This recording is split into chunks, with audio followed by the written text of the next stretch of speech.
le Nouveau Testament, il n'y a pas de manuscrits originaux en araméen, qui est la langue de la Palestine à l'époque de Jésus. Il n'y a pas de documents en hébreu, alors qu'il était juif et il préservait leur message auparavant tout en hébreu. Donc nous n'avons rien en hébreu, rien en araméen, les seuls documents que nous avons sont en grec et plus tard en latin. Et nous avons eu 10 000 copies de chacun de ces livres. Matthieu, Marc, Luc et Jean. Pourtant, aucune de ces copies n'est identique. C'est quelque chose que vous pouvez croire et Je croyais que Jésus était mon sauveur. J'ai décidé que je voulais devenir prédicateur baptiste.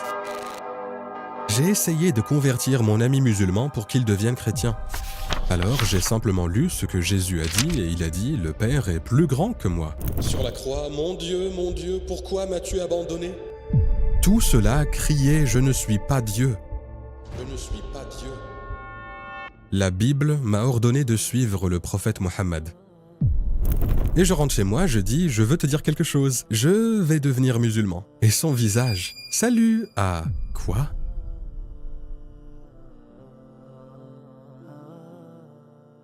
Assalamu alaikum frère Khalil Meek. Merci d'avoir accepté notre invitation. En tant que Towards Eternity, nous sommes très heureux de vous avoir avec nous. Je veux commencer par vous demander qui est Khalil Meek et pouvez-vous nous parler brièvement de votre vie? Je m'appelle Khalil Meek, je viens de Dallas, Texas. J'ai grandi dans une famille chrétienne et je voulais devenir prédicateur baptiste. En étudiant la religion comparée, j'ai embrassé l'islam en 1989. Donc il y a 34 ans, je suis devenu un fier musulman. Je suis aussi le fondateur du Fonds juridique musulman d'Amérique, qui est une organisation caritative nationale aux États-Unis qui aide les musulmans avec les affaires d'immigration, civiles et criminelles. Comment était votre vie en ce qui concerne la foi? En quoi croyez-vous? J'étais un chrétien baptiste.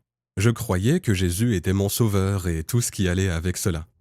Donc, vous veniez d'une famille religieuse. Quelles étaient vos croyances? Eh bien oui, en grandissant dans une famille chrétienne, ma mère, mon frère, ma sœur et moi, nous allions à l'église le dimanche et nous allions aux classes bibliques d'été. Et une fois, nous avons eu un prédicateur invité qui est venu dans notre église et qui a donné une présentation sur l'enfer. C'était une production vidéo qu'ils ont projetée sur un grand écran pour que nous puissions la regarder. Et ils avaient reconstitué des gens, mourants ou autres, puis des anges arrivaient pour les emmener soit au paradis ou en enfer. Puis ils nous ont montré ce qui se passait en enfer. J'avais environ 6 ou 7 ans, en 2e ou 3e année à l'époque. Et c'est ce qui m'a vraiment effrayé.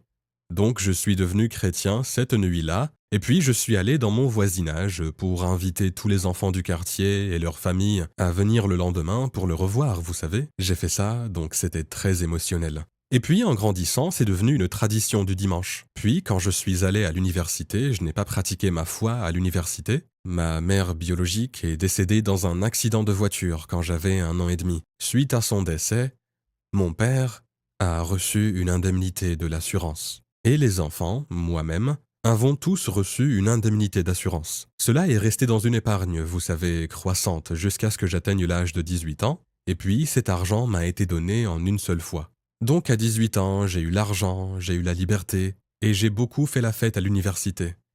J'ai apprécié mon temps là-bas, mais quand ma dernière année est arrivée, l'année où j'allais obtenir mon diplôme, j'ai commencé à sentir que tout ce que je faisais était totalement déplacé, et que j'avais été mieux élevé que ça.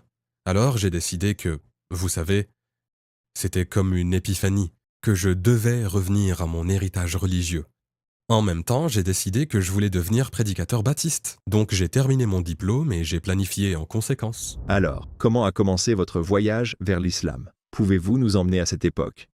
Eh bien, mon voyage vers l'islam a commencé ma dernière année à l'université, quand j'ai décidé de devenir un prédicateur baptiste. J'ai décidé de ne pas quitter l'université et d'aller au séminaire, mais de terminer mon diplôme et ensuite d'aller au séminaire. Il me restait donc 1 an à finir. Et à cause de mon enthousiasme, j'ai commencé à entraîner tous mes amis, mes collègues, tous ceux que je rencontrais dans une conversation religieuse, afin de réfléchir à la manière de contribuer au salut des gens, n'est-ce pas? La mission entière était de les convertir au christianisme. Alors, comment vais-je entrer en contact avec des personnes d'autre foi et les convaincre du christianisme? Donc, comme divertissement, c'est ce que j'ai fait. Ma dernière année, c'était juste demander aux gens que croyez-vous et pourquoi. Et j'écoutais. Puis, je me suis lié d'amitié avec un musulman. Je m'étais lié d'amitié avec lui plus tôt, mais je n'avais jamais parlé de religion. Alors maintenant, je lui demande en quoi crois-tu et il dit je suis musulman. Et dans les années 80, quand j'étais à l'université, je ne savais même pas ce que ça voulait dire vraiment. Qu'est-ce que c'est? C'est une secte? C'est une religion? C'est ce que je pensais. Il a dit je suis musulman et il a commencé à me dire quelles étaient ses croyances. Et après quelques minutes, j'écoutais toujours, mais je pensais dans ma tête tu ressembles à un chrétien confus. Je ne sais pas ce que c'est l'islam ou le musulman, mais tu es très proche. Tu l'as presque, tu sais. Tu es tout près, tu sais. Alors je pense, je vais sauver quelqu'un avant d'aller au séminaire, n'est-ce pas? J'ai essayé de convertir mon ami musulman à devenir chrétien, et il aimait simplement parler de religion. Non, il ne pouvait pas s'en lasser. Mais il n'a jamais débattu, il n'a jamais comparé. J'essaye de lui parler de Jésus et de ceci et cela, et il pense juste à quel point je suis bon et combien il est merveilleux d'avoir cette conversation. Mais quand on se séparait, la fois suivante où je le voyais, il me donnait une brochure, un prospectus, comme des dialogues comparatifs sur les religions, sur le sujet dont nous avions discuté. Et j'ai fini par recevoir de nombreuses brochures. Une des brochures que j'ai reçues était « La Bible est-elle la parole de Dieu ?» Et c'était Ahmed Didat qui soulignait l'historicité de la Bible et qui posait la question « Est-ce que ce livre est la parole de Dieu ?» Et il fait son analyse dans le livre. Le problème avec cela, c'est que je croyais que la Bible était vraie à 100%. J'avais grandi en la lisant, en l'étudiant, en participant à l'église, mais je n'avais jamais étudié l'historicité de la Bible. Comment avons-nous obtenu ce livre?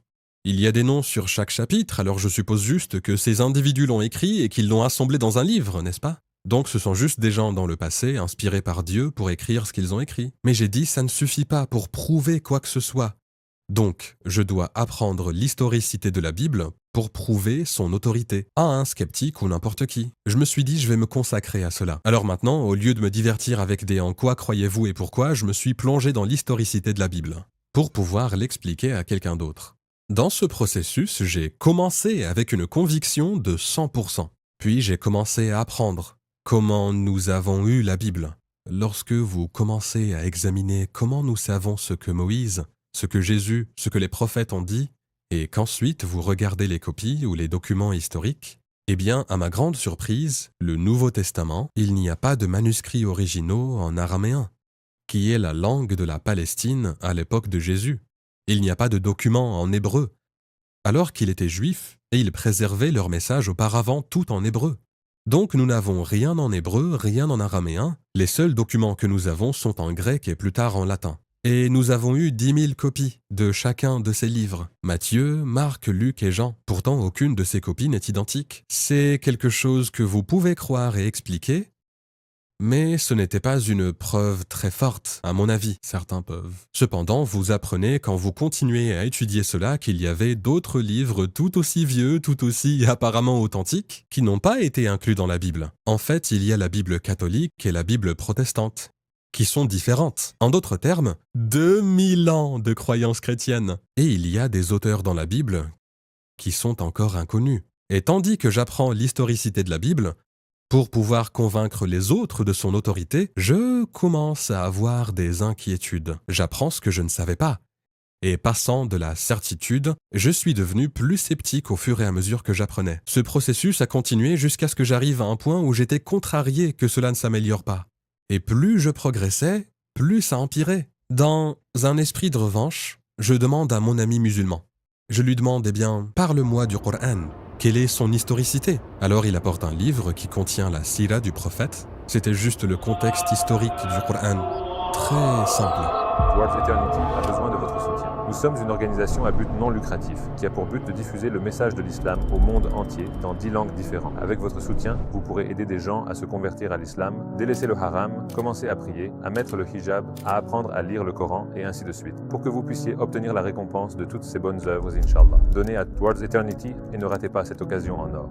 Et puis je le prends et j'étudie ce que les sources islamiques disent du Coran. Et il m'a été très rapide de conclure que c'est une historicité totalement différente. Le Coran est en arabe.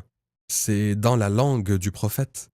On peut le dater de l'époque du prophète. Il a été écrit et mémorisé depuis l'époque du prophète. Donc son historicité est très simple, n'est-ce pas? Cela ne prouve pas qu'un mot soit vrai, mais ça le rend authentique. Donc parce que les deux livres étaient si différents, et que le Coran n'avait pas les mêmes problèmes, je dirais, que la Bible, je me suis encore plus énervé. Je me suis dit, cela n'aide pas, j'espérais que tout le monde soit dans le même bateau pour que je puisse passer à autre chose, mais ça n'a pas aidé. Alors, en lisant davantage les livrets de Didat, l'un d'eux était Mohammed dans la Bible. C'était un petit livret qui disait « Mohammed est dans la Bible, pourquoi ne croyez-vous pas en lui ?» Je me suis dit, j'ai fréquenté l'église toute ma vie, j'ai parlé aux gens, écouté des gens, je n'ai jamais entendu son nom mentionné une seule fois, ni en bien ni en mal. Il n'est jamais venu dans aucun sujet. Jamais.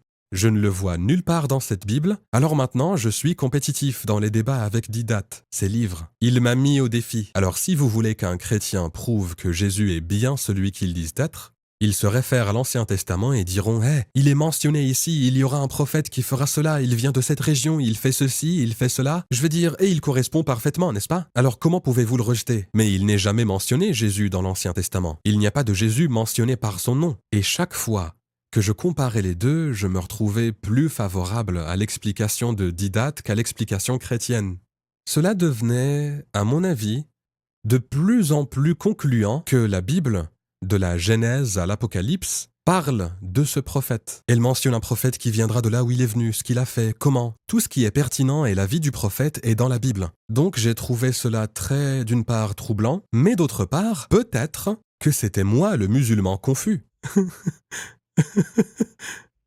J'ai maintenant probablement 50 à 100 versets dans la Bible qui sont tout simplement très clairs. Cela doit être le prophète Mohammed. HMD en hébreu, ce qui est semblable à l'arabe, ce serait Ahmed. Le Ahmed de toutes les nations viendra. Et il fera, vous savez, sa maison sera plus grande que l'ancienne, ce qui signifie le passage de Jérusalem à la Mecque. Cela dit, dans Deutéronome 33, 1 à 3, ça dit « Dieu est venu du Sinaï, il s'est levé sur eux de Séhir, ce qui est la Palestine, et a resplendi de la montagne de Paran. » Alors si Dieu est venu du Sinaï, c'est une référence directe à Moïse. S'il est apparu de Séhir, le ministère de Jésus a duré 3 ans en Palestine. Il est très clair à qui cela fait référence. Et donc, qui a brillé depuis le mont Paran? Et il est venu avec 10 000 saints, avec une loi ardente dans sa main. Qui cela pourrait être? Eh bien, où est Paran? D'accord? Et les gens en débattent tout le temps, mais c'est clairement indiqué dans la Bible. Il est dit que, lorsque Abraham prit Agar et son fils Ismaël et les laissa dans le désert de Paran, et qu'il devint un archer, puis... Alors, où est Paran? La Mecque. D'où vient le prophète? Paran. Est-il venu avec 10 000 saints et une loi ardente? Oui.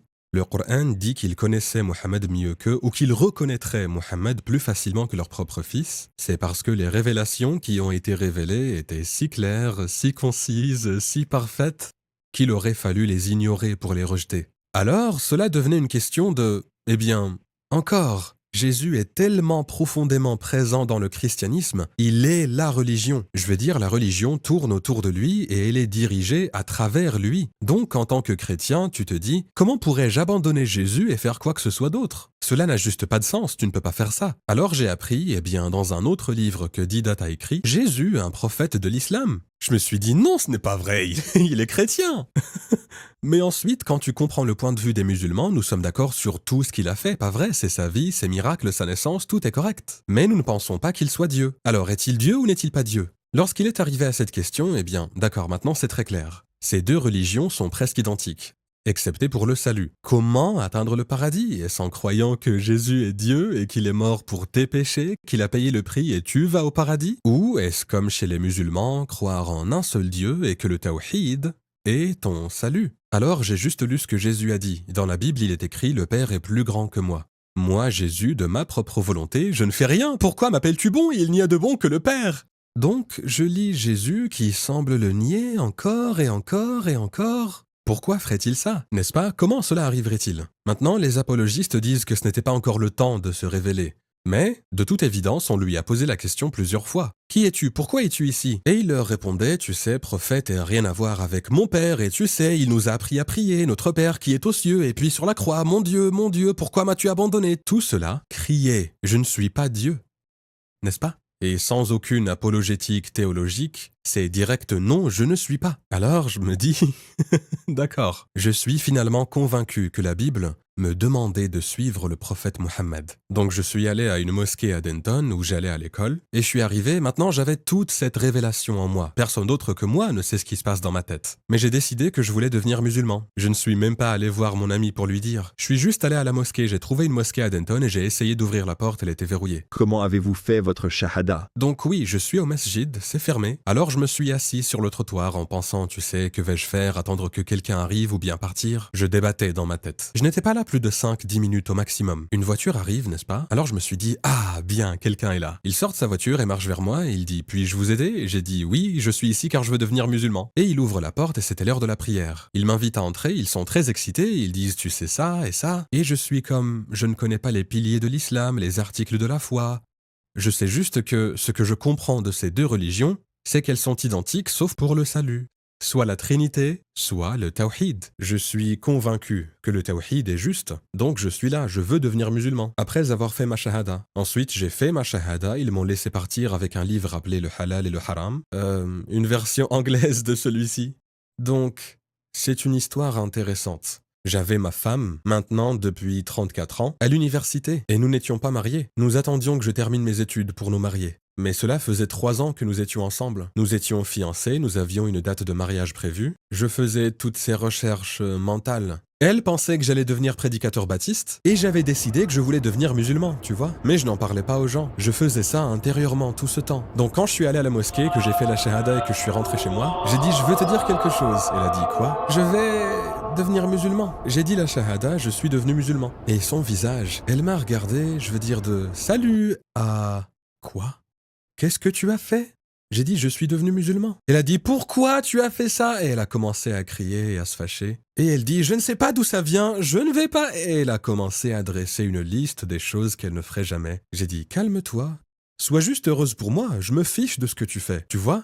C'est pour moi. Alors elle s'est calmée. J'ai eu ce livre, Le Halal et le Haram, tu vois, donc je lisais. Et j'ai rapidement appris que les musulmans ne font pas de riba, l'intérêt. Eh bien, j'avais obtenu mon diplôme en finance. Je me spécialisais dans les taux d'intérêt. Comment faire de l'argent avec de l'argent? Et je ne serais plus un ministre baptiste. Donc, je me suis dit, d'accord, que vais-je faire? Alors je commence à chercher n'importe quel travail que je peux trouver. Et je suis embauché en tant que représentant commercial pour une entreprise de transport. Donc appelez les entreprises au téléphone en disant utilisez nos lignes de camions pour expédier vos produits. D'accord? J'ai commencé ça juste pour avoir un revenu. Je lis un peu le halal et le haram, et il est écrit que les musulmans ne mangent pas de porc. Je me suis dit, la vue des chrétiens était que le porc était mauvais, Jésus est mort, tout est devenu pur. Donc on peut le manger maintenant. Donc j'ai grandi en mangeant du porc. Eh bien, les musulmans ne mangent toujours pas de porc, donc je vais voir ma femme, je lui dis « j'ai appris quelque chose ». Elle dit « Quoi ?» Je dis « Les musulmans ne mangent pas de porc, donc quand tu prépares le dîner ou quoi que ce soit, ne me le donne pas, laisse-le juste de côté. » Elle dit « Qu'est-ce que tu as ?» Je veux dire, elle me donne ce regard triste, un peu énervé, comme si je venais de rejoindre une secte. C'est ce qu'elle pensait. Et elle dit « Je ne vais pas faire ça ». Et elle continue de dire ce qu'elle ne va pas faire. Je dis « Ne t'inquiète pas, fais ce que tu veux. Laisse-moi juste être heureux ». Je lis quelques pages plus loin et il est écrit que les hommes musulmans ne portent pas d'or. Eh bien, j'avais déjà choisi une alliance en or. Je suis allé la voir, je lui ai dit « peut-on changer cette bague en argent ?» Elle a enlevé sa bague de fiançailles et l'a lancée à travers la pièce en disant « Je ne vais pas le faire !» Elle s'est fâchée, puis elle s'est calmée. Et puis « Je ne vais jamais !» Et je me suis dit « D'accord, mais elle… » Pour faire court, nous avons fini par… Je l'ai convaincue d'aller à une mosquée et de se marier islamiquement. Et puis, je suis allé à l'église et j'ai fait tout le mariage comme nous l'avions déjà prévu. Donc 2 mariages. Mais elle me tolérait juste. Elle m'aimait vraiment. Mais elle pensait que ce que je faisais était étrange. Et j'ai rencontré la communauté musulmane à Omaha et ils m'ont invité. Ils m'ont traité comme une rockstar. « tu es blanc, tu es musulman, on t'aime, tu vois ?» J'étais heureux de découvrir qu'ils avaient une bibliothèque dans la mosquée avec des livres sur la religion comparée ou des vidéos de da'wa ou des débats de chrétiens avec des musulmans sur, je veux dire, plein de choses très intéressantes. Donc j'ai commencé à les emprunter, à les emmener à la maison et à les lire, puis dire à ma femme « Regarde ce que j'ai appris, regarde ce que j'ai appris ». Et elle écoutait pendant un moment, puis au bout de 5-10 minutes, elle disait « Ça y est, je ne veux plus entendre, j'en ai assez, laisse-moi tranquille ». Mais un jour, je rentre à la maison et c'est après plusieurs mois où je lisais, regardais des vidéos, faisais des choses. Je suis tout excité, je suis musulman, je fais ça, et elle remarque des changements en moi. Ce n'est pas une menace pour elle, elle observe simplement. Et elle dit, je veux rencontrer d'autres musulmans. Je lui réponds, oh, je ne suis pas assez bien pour toi, c'est ça? Alors je vais à la mosquée et je dis « ma femme a dit qu'elle voulait rencontrer d'autres musulmans, qu'en pensez-vous ?» Ils ont dit « Eh bien, mon frère, nous avons une halaqa, tu vois. Un groupe de familles se réunit dans une maison le vendredi et nous faisons le tafsir du Coran, un peu de discussion. Ensuite, nous mangeons, nous prions, puis nous rentrons chez nous. » Il a dit « Pourquoi ne pas l'amener à la halaqa? Nous pourrons tous nous visiter. » J'ai dit « Super. » Alors nous allons à la première halaqa. Et c'est la première fois qu'elle voit des femmes musulmanes et des enfants et des hommes interagir tous dans un environnement normal, tu sais, dans la vie quotidienne. Et elle a aimé. C'était quelque chose qu'elle n'avait pas prévu. Je ne sais pas ce qu'elle attendait, mais c'était comme positif pour elle. Donc nous allons à une ou deux halaqas d'affilée, et la prochaine fois que nous y allons, elle dit « Est-ce que ça vous dérangerait si je prie avec vous cette fois ?» Et je pense « Ok, tu veux être... Non, je ne veux pas être musulmane, mais chaque fois que vous vous arrêtez tous et que vous vous levez pour prier, je suis assise, je regarde. Il y a quelque chose en moi qui veut se joindre à vous. J'aimerais faire partie de ça. Ce serait bien. » Donc je dis « Ouais, tu peux juste te joindre, il te suffit de t'aligner et de suivre, tu sais. » Elle ne sait même pas quoi dire, elle imite juste les mouvements, mais elle voulait faire partie de la prière, d'accord? Quelques halaqat de plus, et je rentre à la maison un jour et elle me dit « Je pense que je suis prête. » Je dis « Prête pourquoi ?»« Pour être musulmane. » « Mais je ne vais pas !» Et elle me donne cette liste de choses qu'elle ne va pas faire. Je me dis « ça va de mon côté. Ouais, d'accord, bien, tu vas être... » Elle devient musulmane. Pour faire court, tout ce qu'elle disait qu'elle ne ferait jamais, elle le fait maintenant. Pouvez-vous nous dire ce que vous avez ressenti lorsque vous avez dit la shahada? Eh bien, je vais te dire une chose. Dire la shahada était juste mécanique pour moi. Mais immédiatement après être devenu musulman, tu remarques quelque chose que tu n'avais jamais remarqué auparavant. C'est une paix, une tranquillité, un confort. Allah dit qu'il met de l'amour dans notre cœur. Appelle ça comme tu veux, tu le ressens. Et tu ne savais pas que tu avais ça. Entre moi et n'importe qui d'autre dans ma vie, il y a toujours un certain niveau de barrière que tu maintiens et tu ne t'en rends même pas vraiment compte, n'est-ce pas? Je veux dire, ce sont des amis, ce sont mes amis, je fais tout avec eux. Quand tu deviens musulman et que tu dis assalamu alaykum à un inconnu ou que tu rencontres quelqu'un que tu connais et le sentiment que tu as, tu remarques que quelque chose manque. Et c'est cette barrière que tu as toujours eue que tu ne savais même pas qu'elle était là. Et une fois qu'elle disparaît, tu ressens vraiment... C'est une connexion spirituelle qui n'existait pas avant de devenir musulman. Et c'est un sentiment très addictif. Quelle a été la réaction de votre famille et de votre cercle proche à votre conversion à l'islam? Au début, mes parents ont toléré, tu sais, en paraissant heureux pour moi ou quoi que ce soit. Ils pensaient c'est juste une phase, il va passer à autre chose, n'est-ce pas? C'est juste quelque chose qu'il traverse, il est jeune, il est stupide, il va passer à autre chose. Donc, il n'y avait pas de friction dans notre famille. Sa famille était un peu plus réservée. Son père était tellement en colère contre elle qu'il, disons, l'a un peu désavouée.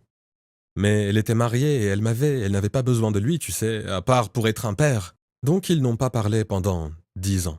Et son père était déjà divorcé de sa mère, donc ils vivaient séparément.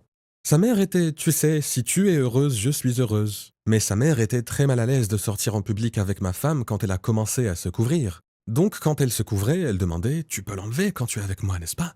Et elle s'inquiétait des regards des autres sur elle. Mais c'était un problème mineur, et elle s'y est finalement habituée.